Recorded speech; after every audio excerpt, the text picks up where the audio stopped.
Today's episode is sponsored by the National Cowboy Poetry Gathering. If you are a faithful listener of this show, then you have heard me and my guests talk about the magic and importance of the National Cowboy Poetry Gathering in Elko, Nevada. Me and today's guest will be performing at the gathering this year, which will be their 35th anniversary. If you've never attended Elko before, this would be the perfect year to come. The dates are January 28th through February 2nd, and of course this all takes place in Elko, Nevada. You can buy tickets and find more information at nationalcowboypoetrygathering.org. I hope to see you there. This will be my last episode before the Christmas holidays, and I'd like to wish you all a Merry Christmas with a poem written by the great cowboy artist Charles M. Russell. A gift can't be valued by measure nor pound, nor counting the coin it cost. A tune from a fiddle's a mighty sweet gift, but 'tain't long left the bow till it's lost. The ear lost the music, but the heart held the sound, and corralled all the goodness it meant. 'Twas a gift from the heart without measure nor pound, and it didn't cost the giver a cent. Love is a giver of gifts, and friendship his husky mate, and it's the slices of heart that you get with a gift that gives any gift its weight.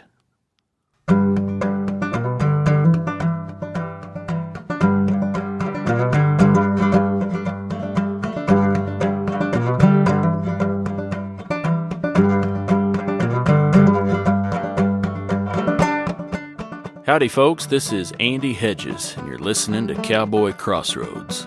On each episode, I interview a different guest and ask them to share stories and discuss music, poetry, and culture from the working cowboy west and beyond.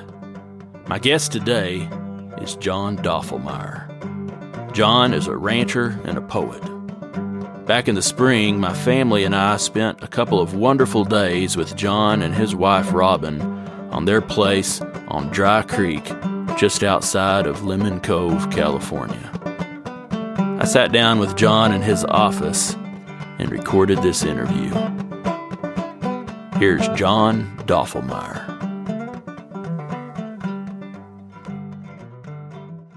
You know, I've been here all my life, really, except for when I was away at school. You know, I walked all over these hills when I was about 10, 11 years old with a .22 rifle by myself, you know, and following cow trails and shooting squirrels. And my folks,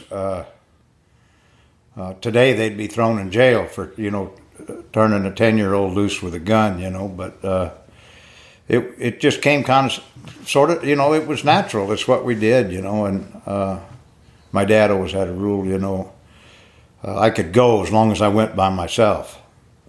And that way he knew, he was assured that if it was a hunting accident, I'd be the only one involved with the accident. It wouldn't be one kid shooting another, you know, and that kind of stuff. And I think that's where the early animism in my poetry, I think, started way back then. You know, I can remember some of those oak trees, you know, I called them grandfather oaks. And gave him a human face, personified him, even in my mind in those days. And of course, the Native Americans played a big role in this area too. You know, part of the trails and stuff that they're just cow trails that I'd walk along and shoot squirrels, and the Indians used them too.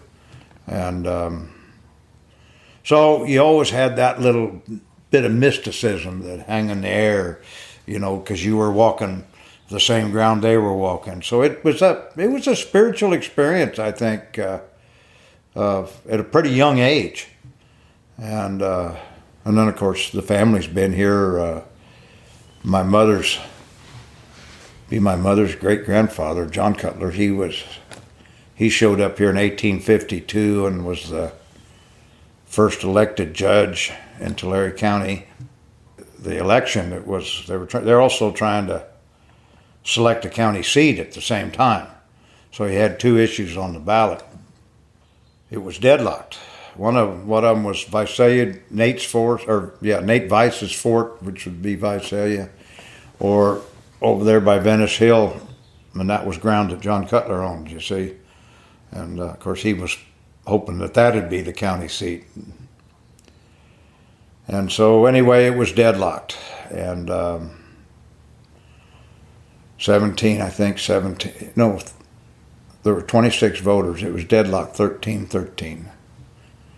They found a trapper up here on Dry Creek, and they took him to town about a week before the election and wined and dined him and everything. And the long and the short of it is he cast the deciding vote, and nobody really questioned which county he was in. And he says, I take my right as an American to vote, and everybody cheered and applauded. And the long and the short of it, Visalia became the county seat, and John Cutler was the first elected judge. And if you can imagine, with 26 adults, if you can imagine this ground with only 26 people in it, men, women I don't think had the vote yet.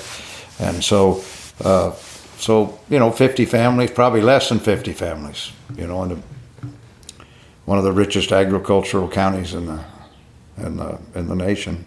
But my roots go back, to the Cutlers, and town of Cutler was named after them, and they owned a lot of ground, ran cattle, were farmers, had a lot of kids, so it just kept the portions after each generation died off got smaller and smaller.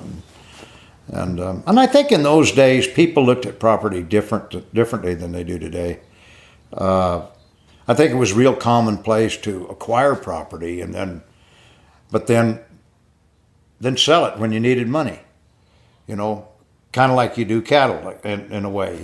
I don't think they really had that the attachment. They arrived here middle-aged people, and it was all new and different. But growing up in a place from a real young age, I think you do put down roots. I think you do have a real connection with the land, and that's kind of what I've tried to get to in my poetry, to show that it's just more than a piece of property. And then on on the paternal side, my grandfather and his brother showed up here in about 1913, and they were some of the early pioneers in the citrus business, and growing oranges mostly. But so it and I think too, generationally, if your parents were involved in agriculture and involved in a piece of ground, you just naturally felt a responsibility towards that ground as the next generation. I mean, you knew that that you'd be. Well, you wouldn't want to do anything to harm its future, and maybe that's not true of all people, because I know a lot of people that have had property and they couldn't wait to subdivide it, turn it into cash, and so maybe that's just how I felt, probably. That's where I came from. I mean, from early on. Just walking all over these hills, and then my folks sent me away to school, high school. I'm reminded by a woman that was around when I was a young man, when I was a little boy, grammar school, and she keeps telling me that my sister was the perfect student and I was incorrigible, and she said it more than once. So. My folks sent me away to school, and I think probably in part because I was starting to get into trouble, and they sent me away to high school. So I was sent off when I was about 13 to an all-boys school. College preparatory, that kind of thing. Went there for 4 years, and then I went 4 years to University of Southern California in Los Angeles. And then I've been back here all the rest of my life, except for those 8 years. The Vietnam War was going on, and I went to college. I graduated in 1970, so 66 to 70 I was in college and on a 2S deferment, which meant that I wouldn't be drafted for the next, until after I graduated, though they only allowed you 4 years to get through college in those days. And anyway, I was just kind of biding my time. I don't really think I took advantage of the education, especially the college education. And that gets complicated too, because I'd gone to an all-boys school, during some fairly hormonal times, and to be able to go to college where there were women, girls, that was, alcohol. I mean, I ran a wheel off. I had a good time in college for the most part, but I knew that when I graduated, my graduation present was going to be an M16, and I didn't have any long-term plans. I didn't have any career ideas. Interested in a lot of things, but I ended up graduating from the business school. But I knew after going to school with those guys that's not what I wanted to do. I didn't, the graduating class were all getting interviewed by the big corporations, and I think I was probably one of the few that never even signed up for an interview. I didn't want to work in corporate America. I didn't want to be on the corporate ladder. I didn't want anything to do with that. I'd already seen how these guys think, had a pretty fair idea what their ethics were. They were always borrowing my homework, and of course, not that I was such a red-hot student. I was just scared to death I wasn't going to pass the class, so I always had the homework done. But these guys, they'd always come and borrow my homework, and which wasn't lost on the professor. He spotted it after about 3 weeks, and asked them what their reasoning was on certain things, and then he asked me. So anyway, he figured it out. But I didn't want to do that. And I'm in L.A., man. I mean, it's asphalt and concrete. And, you got to drive 30 minutes just to see some dirt. And and I think that's what drew me to the Ash Grove. I had some friends who were folkies, they followed the Vanguard records and the early folk music and all that stuff. And I can't even remember all the names, but Cisco Houston and all of that, So they had me, talked me into going with them, and I don't know who we heard. John Hammond, I guess. But anyway, we went to the Ash Grove quite a bit, and that's when I first heard Ramblin' Jack. And he was quite a character. Way back then, you're talking about 68, and maybe before that, maybe 67, he was playing there at the Ash Grove. I think the Ash Grove burnt down 2 or 3 times, and I don't know which configuration this one was, but it was, $2 entrance and 2 drink minimum, that kind of stuff. It was all pretty cheap for a college student, and they filled it up. They filled it up. But anyway, that's when I first saw Jack. But that was kind of an in between. You didn't have to drive. I didn't have to drive 30 minutes. It had a real country feeling and a working man feeling. And Jack, though he really wasn't that much of a working man, he sure did embody the spirit and the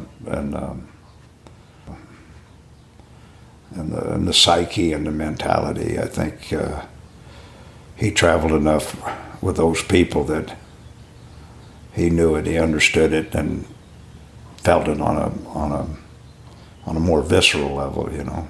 But I hadn't quite graduated yet. I had 2 more classes I had to take in summer school, but my physical I was due to take my physical in June, and didn't pass my physical. I'd hurt my knee playing football in high school, and then hurt it again playing rugby when I was at SC, and had cartilage removed. And anyway, I didn't pass the physical. That didn't bother me too much. I was pretty pleased. And the whole Vietnam War deal, you know, I was really moved by the music that came out of that era. You know, you know, lots of concert in the parks and stuff, and anti-war concerts, and Country Joe and the Fish, 1, 2, 3, 4, what are we fighting for, and that kind of stuff. It was an interesting time, you know. I think the kind of the folk music, how it entered that whole music scene, you know, as you know, the Byrds and the Flying Burrito Brothers, and then of course Guy Clark and all those, you know, even Peter, Paul, and Mary, and it was just a whole. It had an earthy feel to it, you know, and that intrigued me. You know, even Leonard Cohen. I remember the first vinyl, 33 1/3 Leonard Cohen album. Great stuff. Sometimes I'd write poetry, you know, in college, you know, with Leonard Cohen going in the background, you know, just that tune, that melody was really conducive to writing. And I was an angry young man. I really was. I was angry about the war. I was angry about, you know, all the kids that were, you know, first it was all the poor kids went first. You know, they didn't have a 2S deferment. They didn't get into college because they didn't have the grades. Their folks couldn't afford to send them to college. So that was the first wave of cannon fodder, you know.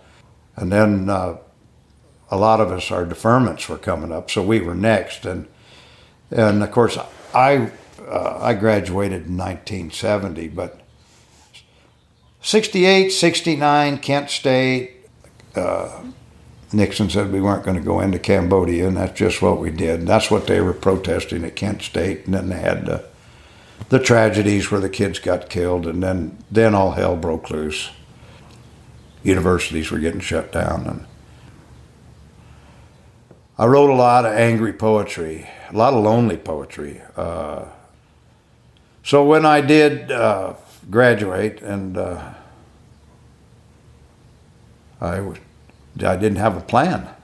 I mean, I really thought I was going to get drafted, so I didn't have any plan. And of course, my daddy wanted to know what my plans were, and I said, well, I don't have any plans. But I didn't even know why I didn't have any plans, but that's why, because I knew I was going to more likely be wearing khaki in a jungle someplace. And so I told him I was going to go to the East Coast, drive to the East Coast with some friends, and stay in Connecticut there.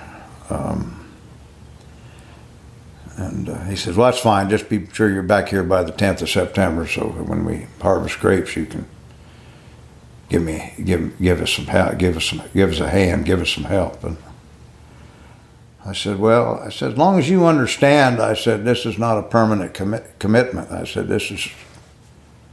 I'll agree to do this, but it's just temporary. Okay, Dad's pretty smart. He says, okay. Now we got through the grape season, and then they had some citrus here. Same deal. Got any plans? And I'd say, well, no, I've been working for you in the grapes. I haven't had a chance to do anything. Well, I need some help when we harvest oranges. I said, oh, okay. Same thing I told him. I said, as long as you understand it's temporary. He says, oh, sure. Okay. And we got done with the oranges, and it that's around Christmas time and it gets cold, and we're feeding a lot of cattle here on the ranch. And one of the guys on the ranch hurt his back, and they needed somebody to buck some hay onto the feed trucks. And same thing, as long as I understood it, as long as he understood it was temporary. And I guess it's been temporary ever since. It's I'm beginning to realize how temporary it was. And I'd pack mules in the Sierras when I was in high school for Bill Carteret. Did a little bit of cowboying on the ranch before that, but not much.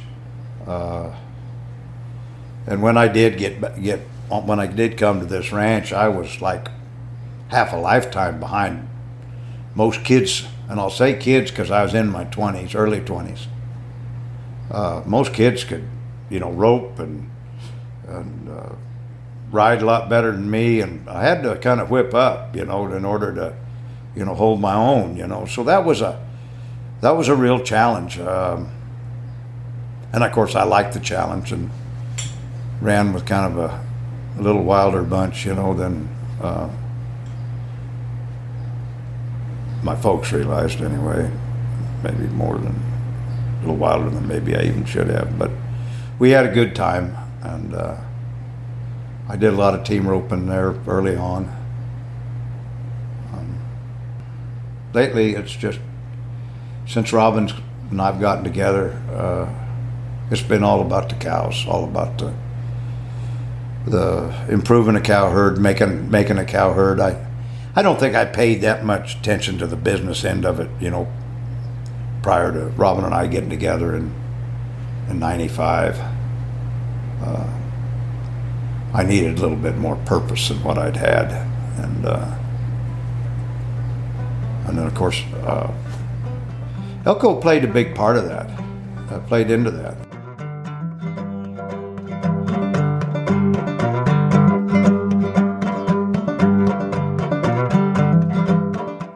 John Dofflemyer first appeared at the National Cowboy Poetry Gathering in Elko, Nevada in 1989. In writing about that first experience, he has said, "For me, Elko was like a cowboy Disneyland. To learn that there were so many isolated ranchers and cowboys, like myself, connecting through poetry and music made my head spin." The first year I went to Elko was in 1989. I went, it was just kind of a lark, I had a friend of mine wanted me to meet him in Elko, and he had lodging arrangements, but I started to investigate. He was telling me about the music, about Ian Tyson and Don Edwards and Red Steagall, and we need to go, he said, and hear some of that cowboy music. And I thought, no, that's good, and I didn't have, any real cowboy music, around me. I mean, that was kind of foreign to me, as close as I got was when I was a kid after school listening to cousin Herb Henson. After school, saw him on TV, 4:30 every afternoon. He had everybody there, Merle, Rose Maddox, Collins kids, I think, just on and on. That, I grew up with the remnants of the Dust Bowl Okies, and that's just part of the culture of the valley in those days, and I loved it. I loved the accent, and probably, as I was incorporating it, it wasn't making my mother very happy, but it kind of grew on me. And of course, the Okies in California, they were nothing. That was about as derogatory as you could be to call somebody an Okie, but I loved the guys, the guys working on the ranch and bib overalls, and maybe they shaved once every third or fourth day, they're lots of tobacco chewing and storytelling, and I loved that. Being with the men, I really dug that. But Anyway, I got to Elko, and but before I got there, there was an issue of Western Horseman, and had to be the year before in '88, featured on Elko, and a big photograph and nothing but big hats. And I thought, boy, oh boy, this is really something here. And I kind of questioned the authenticity of all the people in that photograph. It was mostly dress and show. But I read the article, and it says, well, if you want to be considered to be invited, you just submit 3 poems. So I sat down and I wrote 3 poems. Drought of 77, Black Rock Pass, and I forget the other one, but I submitted the 3 poems. And in those days, you never knew whether you were invited till December.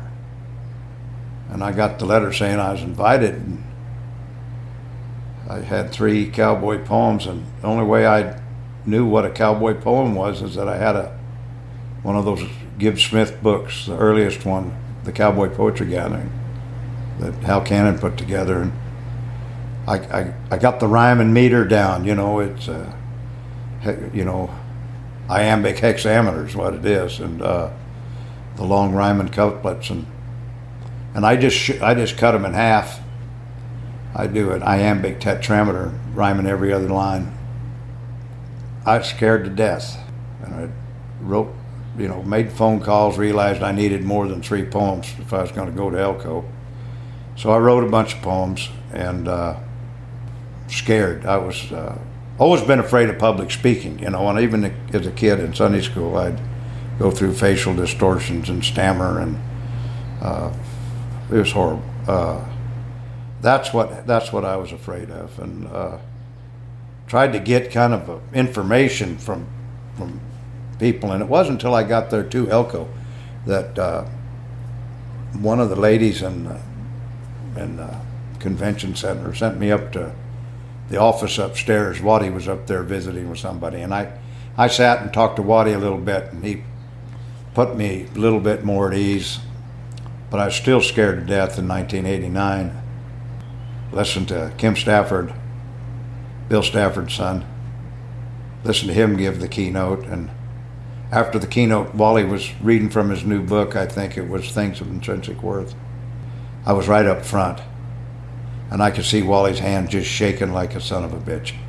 And it was all he could, you know Wally, and you know how he gets that look on his face, and concentrating and serious. And anyway, I was relieved because Wally McRae was nervous in front of the microphone, and that helped. But I'd run into, at the Stockman's, I hope I'm not getting my years mixed up, but I still think it was that first year. The California Poets went on right after Wally went off, so I had never even seen a session, and we're in the auditorium.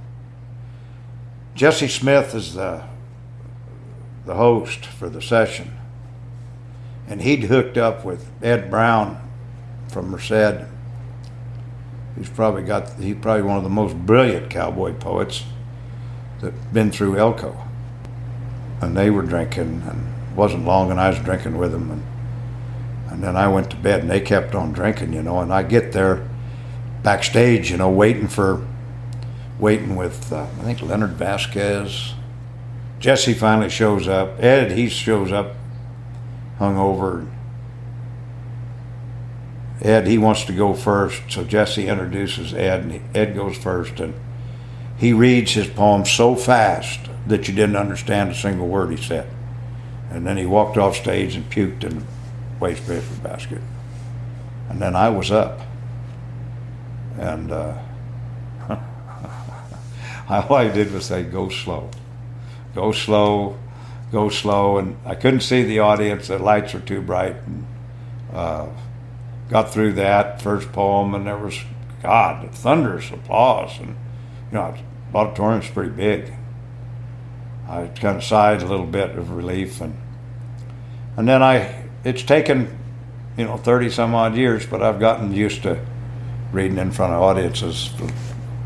I don't get quite as nervous as the old days, but I owe Elko quite a bit. Just getting over that fear of audiences is quite a relief. Quite a relief.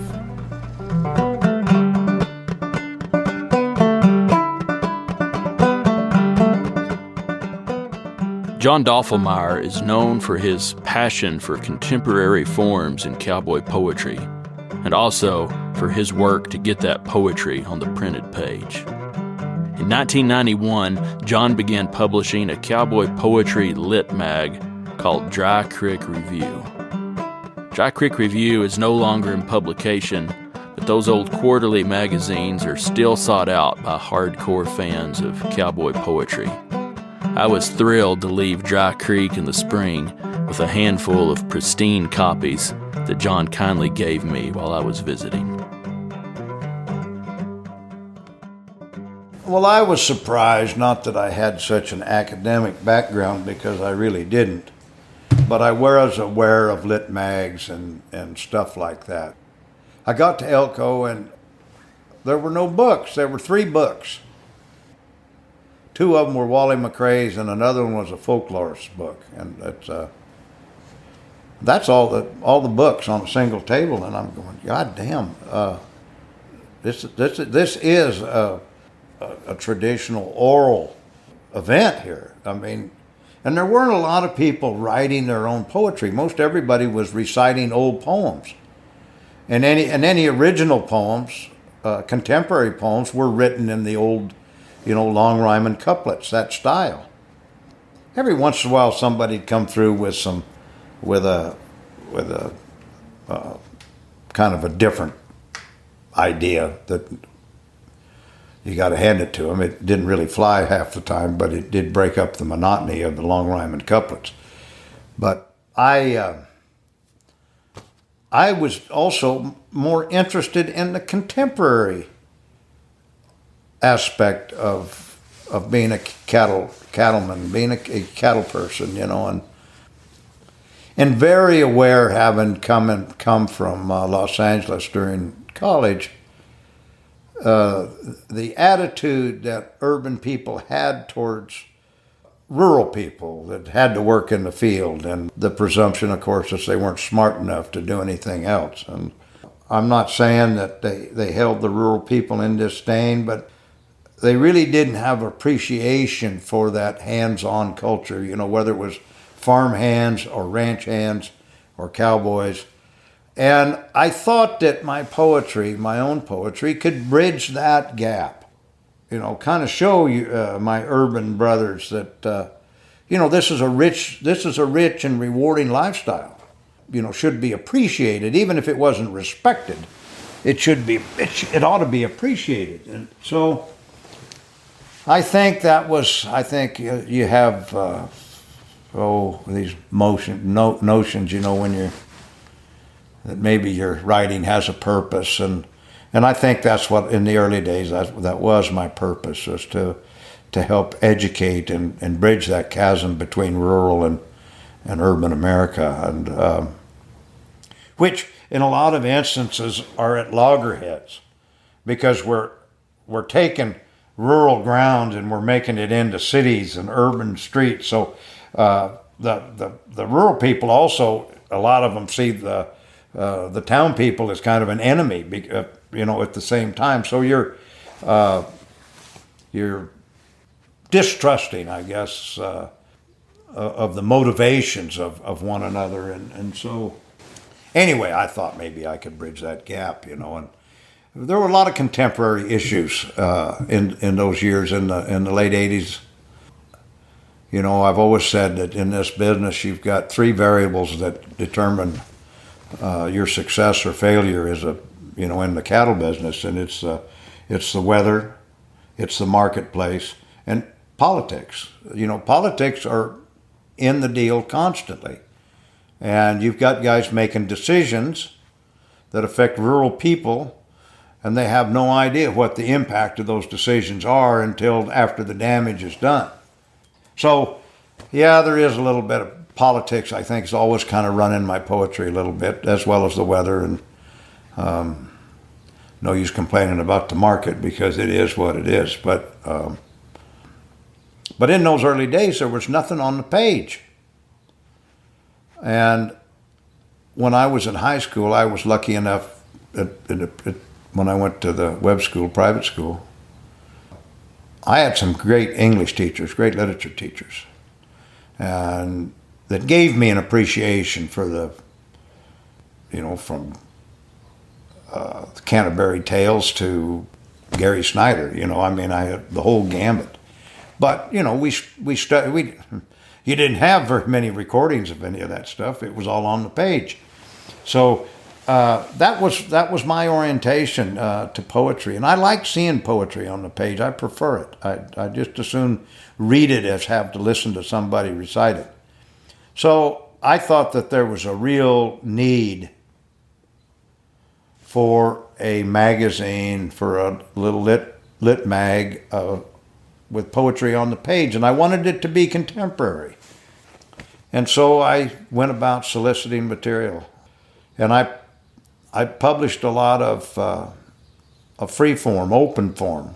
I think in the beginning maybe it was equal, long rhyming couplets with the open forms, and it gradually got to be more open forms. And I was really particular about the metered rhyming poetry. It had to be really, really good in my estimation.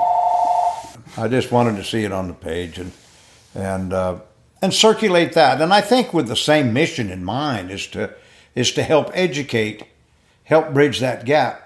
And I thought Elko really had that potential.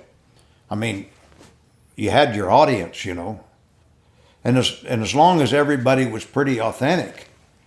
Nobody is that good. Nobody was that good of an actor in those days at Elko.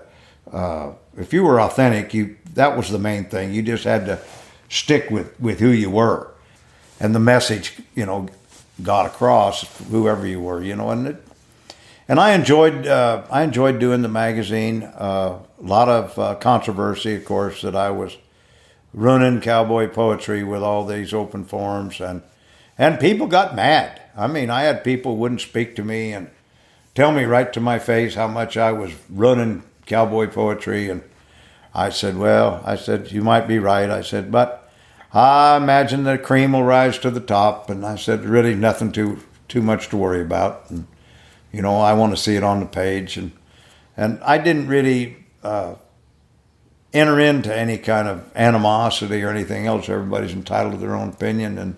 But there were some people that felt threatened, and always, I think, in this culture, always suspicious of new things, new forms, threatening a little bit, I think. And so I did that from, first issue came out in 1990, in the winter of 1990. A year later, it was a year after the first time I went to Elko. And that first issue, I was just blown away with cowboy poetry. I can remember after that first day and the reception that I got from the audiences. And I'm no comedian or anything, but I just blown away. I remember telling people this is just a cowboy Disneyland. So any ideas that I had after that Western Horseman feature were completely forgotten and erased with the experiences that I had there at Elko. And I mean, the people, the audience are great, great, great people. And the other poets and musicians, I was just in awe. I was really in awe. So I managed to get some poetry for the first issue. And I was going to several cowboy poetry events in that early years. And it was in Wickenburg, I think. Bess Quinlan was there, and J.B. And Bess had a couple of war poems. One was written by Bill Jones, The Body Burning Detail, and the other poem was by Rod McQuarrie, but I've forgotten which poem it was. There were so many of Rod's poems that were so powerful, and I can't remember which one this was, but here were two poems from two cowboy comedians. Just dead serious, and I say powerful.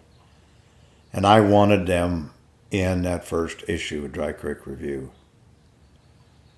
And I wrestled with it all the way from Wickenburg to Barstow. We drove. And I finally made my mind up about the time I got to Barstow that, I'm going to put those two poems in there. And they certainly weren't cowboy poems, and they weren't, neither one of them were long rhymers. They were in an open form. And I realized, too, that the whole idea of having a quarterly with Lit Mag could go down the tubes with the first issue. And I wasn't trying to get rich. I was just trying to cover my costs, and which Dry Crik Review did. I never made any money, but it did always cover its costs. Anyway, we put those two poems in there, and the upshot of that was Rod just kept writing these poems and sending them to me. And then they'd send them back and forth to each other, and then Bill would send me some too. And I finally got a hold of both of them, and I said, I'll tell you what, guys, you guys just keep writing. Just keep writing. And when you think you're done writing, let me know, and we'll put together a collection of your poetry. We didn't know. I said, well, I'll publish it. I said, I think this is so important. And, I protested the Vietnam War. I wasn't I didn't see that. It didn't make any sense to me. You're killing all these people, but you're not going to kill the idea of communism. If that's what you're fighting, the idea is always going to be there. I don't care how many people you kill. And the whole thing didn't make sense to me. And I guess this was my way. And you're talking about, 89, 90. You're talking about 20 years later, these poems were coming out of these guys. And it was obviously therapeutic for Rod. For Bill too, but not as much or as necessary as it was for Rod. So the long and the short of that is we published Blood Trails. I think it was in 1993. Probably the best thing that Dry Crik Press has ever done. The best publication. I'm real proud of that, and I'm real proud of both Rod and Bill.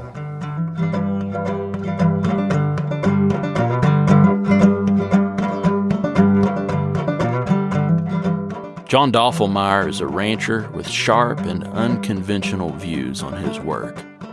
He documents his work with daily blog posts of poetry and photographs on his wonderful blog, Dry Crik Journal. I asked John to talk about the endangered species that had been discovered on his property. Yeah, most of my neighbors, if they had anything that was endangered, they'd be the last one to let that news out. I think we still fear government intervention, government injection into a ranching enterprise, and I think the average person in the ranching business is more apt not to say anything about those about endangered species or anything that's rare.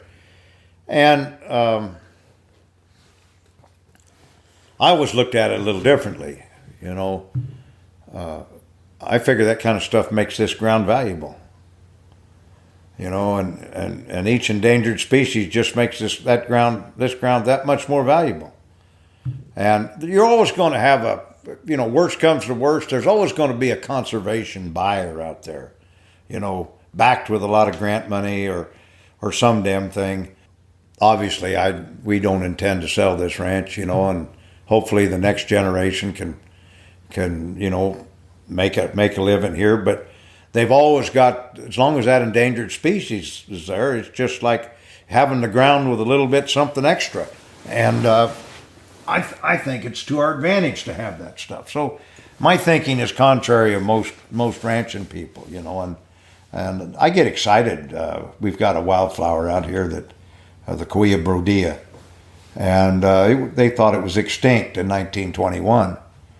And then when my father and my grandfather fought the federal government in a condemnation action when they built this dam, and condemned a big part of the ranch.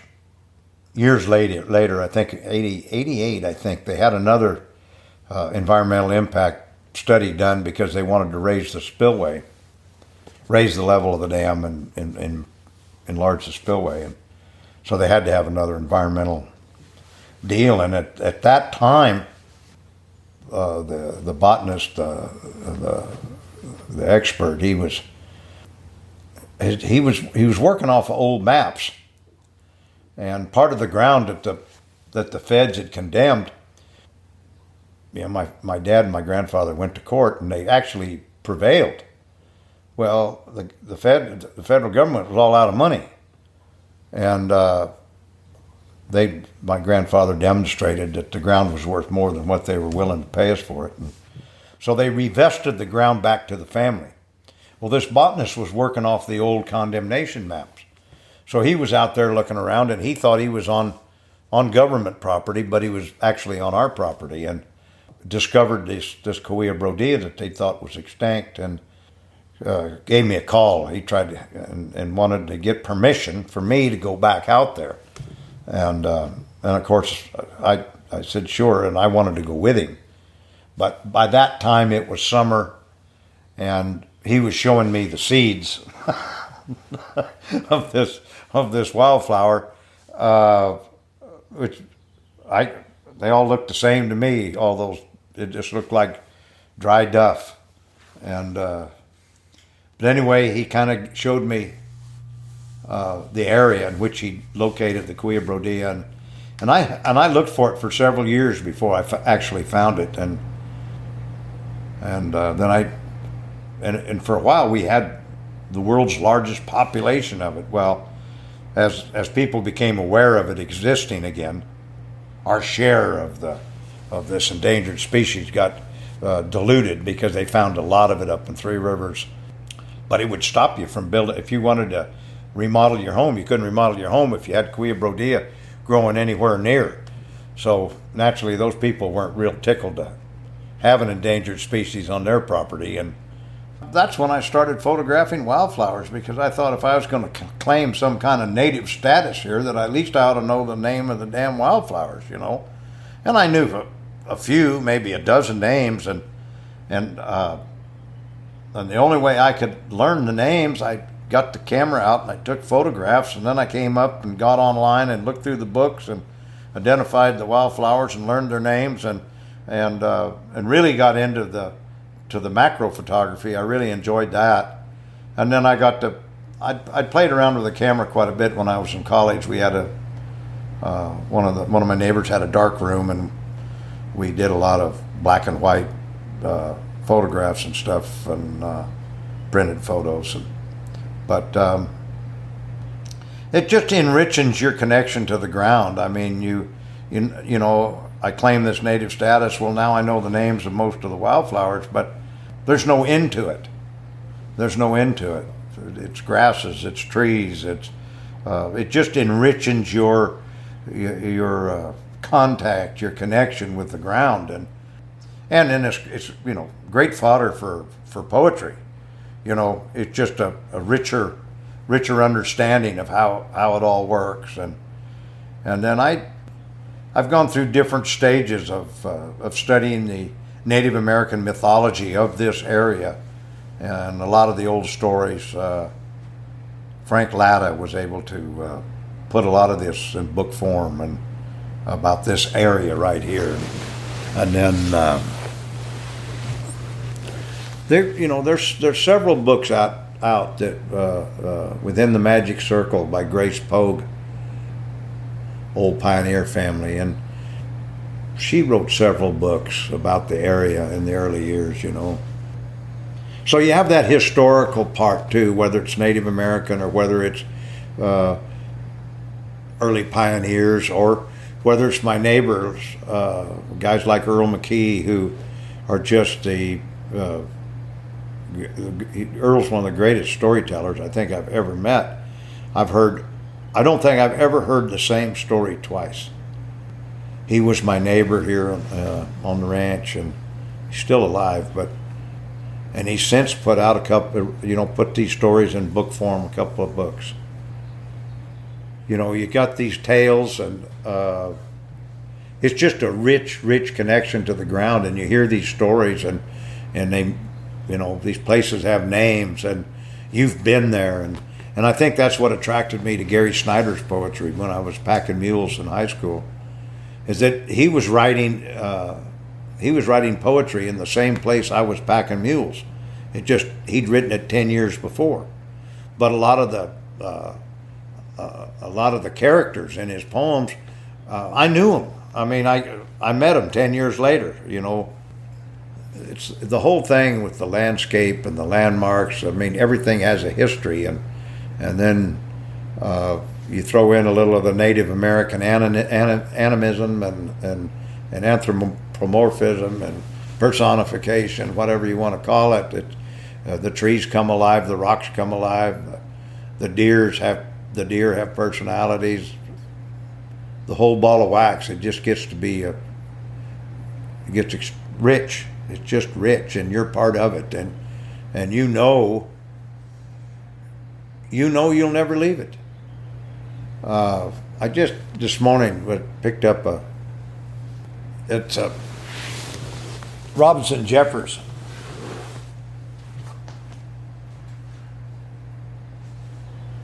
The poet Robinson Jeffers. He one of my. I read a lot of his stuff from time to time just to get grounded. It's not the most melodic poetry, but it's powerful stuff. And I had this open this morning. I was just kind of looking through it, and I ran across a line. On January 20th, 1962, it was time. There was no funeral, no memorial service of any kind. Jeffers was cremated. His children buried the ashes where Una's, and Una was his wife, were buried 12 years before, beneath the yew tree in the courtyard of the Tor House. And Jeffers made it real clear that he told people, I'll always be here. And his place was there in Carmel on the Point, and he built that Tor House, was his rock house. And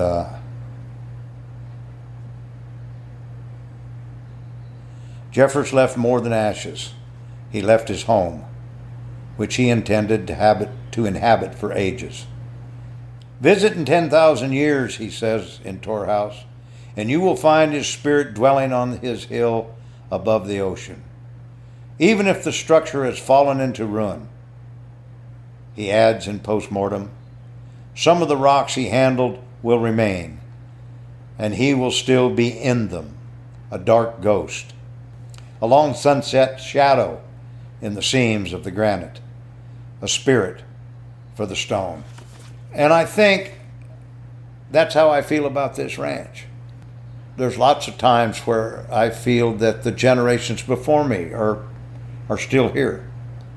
And lots of times I hear voices, old stories, old conclusions, old opinions, old advice, and you got to listen. It's all very magical. And I don't question it. I don't need to put any science to it or anything else, I know what I feel, and I know what I think I'm hearing, and I've been really lucky.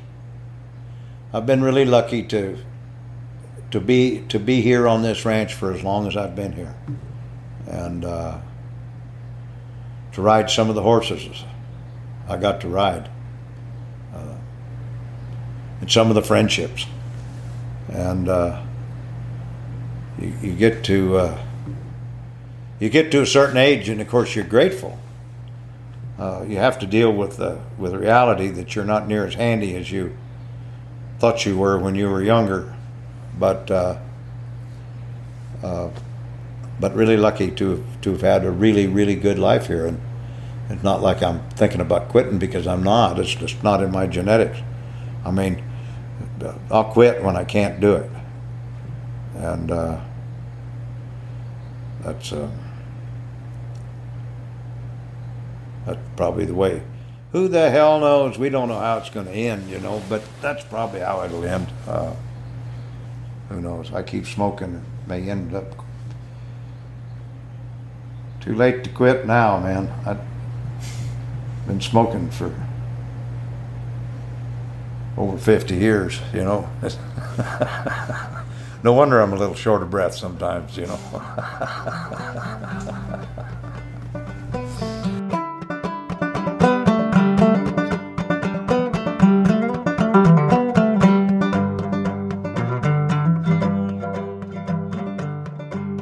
I went to this one because of the title and because of what we just talked about. It's entitled Ethereal Possibilities.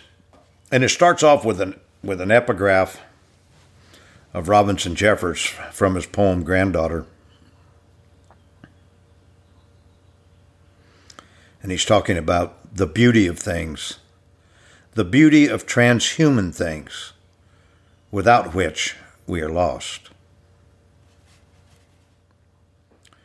Where the inversion layer dissipates into crystal mist at dawn, pixies rise in the canyon, float towards the light, or so it seems for fleeting instants, sparkling in the haze of fog lifting.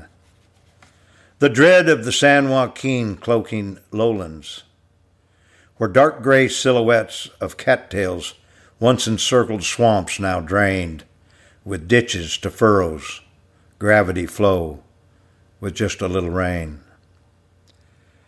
Come awake blinking, heart and mind flicker together with this ascension beyond the flesh to pagan possibilities, fit for the earthbound, praying always for something fresh.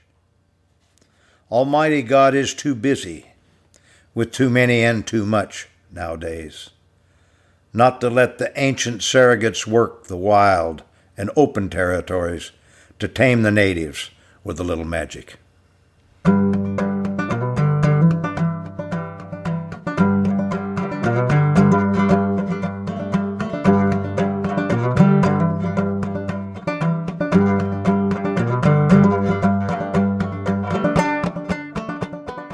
All right, folks, that's it for today's episode.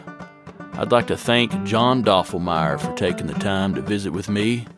You can find out more about John at drycrickjournal.com. I'd like to thank the National Cowboy Poetry Gathering in Elko, Nevada for sponsoring today's episode. You can buy tickets and find more information at nationalcowboypoetrygathering.org. You can find out more about me and this show at andyhedges.com.